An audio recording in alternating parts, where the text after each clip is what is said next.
पाहत आहात लक्षवेध news network. अचूक वेळ अचूक बातमी। भैया नमस्ते। हा नमस्ते नमस्ते बरणे मामा। बोला की। हा प्रभाकर भैया देशमुख बोलतोय, जननी शेतकरी संघटना अध्यक्ष। बोला भैया। मामा एक दुःखद आणि धक्कादायक घटना आहे बार्शी तालुक्यातल्या आपल्या दहिटणे गाव आहे तिथल्या। दहिटणेमध्ये शेतकऱ्यांनी आत्महत्या केली। लक्ष्मण गावसाने म्हणून नाव आहे त्यांचं, लक्ष्मण गावसाने। आणि त्यांना मग कुटुंब आहे, एक मुलगा आहे एक मुलगी आहे। मुलगी बार्शीला कॉलेजला असते आणि मुलगा पॉलिटिकला ह्याला आहे आपल्या ह्याला उस्मानाबाद धाराशिवला।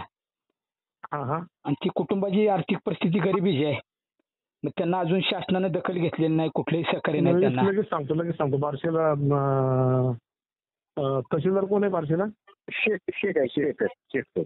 हा आणि मामा तुम्ही पण स्वतः पालकमंत्र्यांना बोलून, मुख्यमंत्री आणि अजितदादा पवार साहेबांना आपल्या बोलून, दादांना शेतकऱ्याबद्दल तळमळ आहे मामा।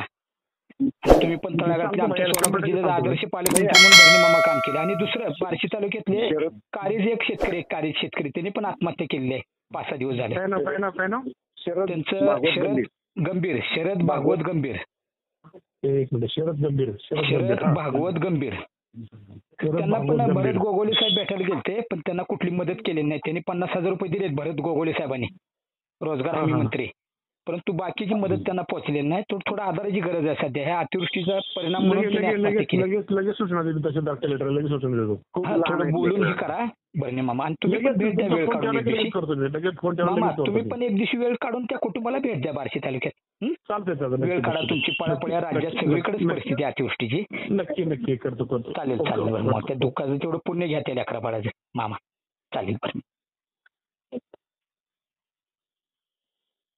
तुम्ही पाहत रहा लक्षवेध न्यूज चॅनल।